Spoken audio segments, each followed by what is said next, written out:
سننے والے تمام دوستوں ساتھیوں کو میرا آداب سلام۔ آج میں پیش کرتا ہوں میرے مضامین میں سے ایک۔ میں حیران ہوتا ہوں کہ یورپ میں پوری دنیا سے لوگ آتے ہیں، پر صرف مسلم ہی یہاں کے معاشرے میں ایڈجسٹ نہیں ہوتے، گھلتے ملتے نہیں، سوسائٹی میں کنٹریبیوٹ نہیں کرتے، اور تو اور اچھی زندگی تک نہیں گزارتے۔ اگر ریسٹورنٹ میں کام کرتے ہیں تو اسی میں لگے رہتے ہیں کہ آس پاس کا پتہ بھی نہیں ہوتا۔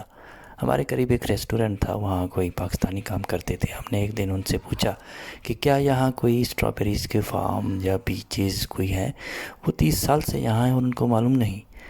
ہمیں ایک فرینڈ سے ہی پتہ چلا۔ یہ تو چھوٹی سی بات تھی، میں نے ایک انڈینز کو پارٹی میں یا بار میں یا ویسے ہی مقامی لوگوں کے ساتھ دیکھا، نہ صرف بات کرتے بلکہ پیتے گھومتے، پر کسی عام پاکستانی کو نہیں۔ دراصل میں شاید اس موضوع سے ہٹ گیا ہوں۔ کہنا مجھے یہ ہے کہ جب مسلمان یورپ میں آتے ہیں تو ان کو پتہ نہیں ہوتا کہ یہ اسلامی ملک نہیں ہے۔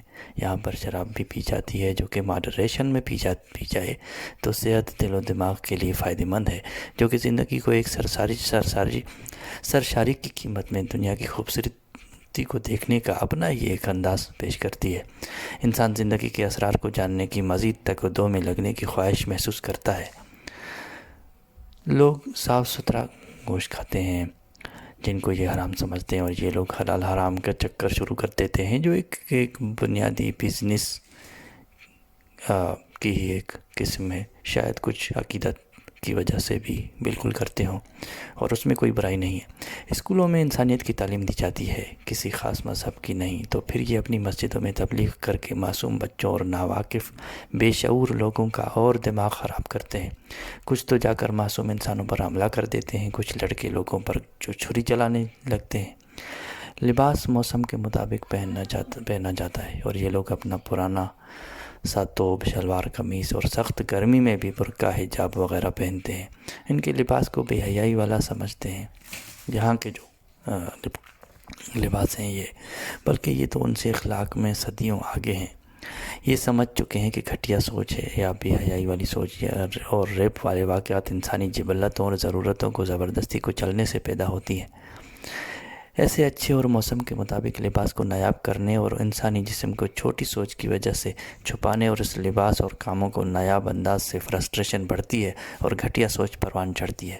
پھر وہی گند اور عیاشی کا ماحول بنتا ہے جو سعودیہ سے آنے والے میرے رشتہ دار بیان کرتے ہیں، اور پاکستان میں ہونے والے بہیمانہ وحشیانہ ریپ اس کا ثبوت ہے۔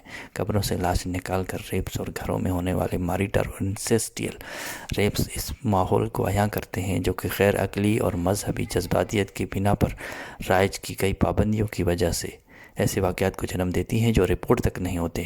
نوجوان اسی وجہ سے ہر وقت فرسٹریشن کا شکار رہتے ہوئے زندگی میں اپنی صلاحیتوں سے ہاتھ دھو بیٹھتے ہیں، اور ایسی ہی جاہلانہ میل جول کی پابندیوں میں ہی الجھے رہنے کی وجہ سے اپنا وقت بجائے صلاحیتوں کو استعمال کرنے کے بیچارے اسی آسودگی کو پورا کرنے کے مختلف طریقوں میں لگ جاتے ہیں، جبکہ یورپ اور مغرب میں اس ضرورت سے فوراً فارغ ہو کر نوجوان اپنے کاموں میں لگ جاتے ہیں، جیسے کام کے دوران بھوک لگی، کھانا کھایا اور کام کے تسلسل کو جاری رکھا۔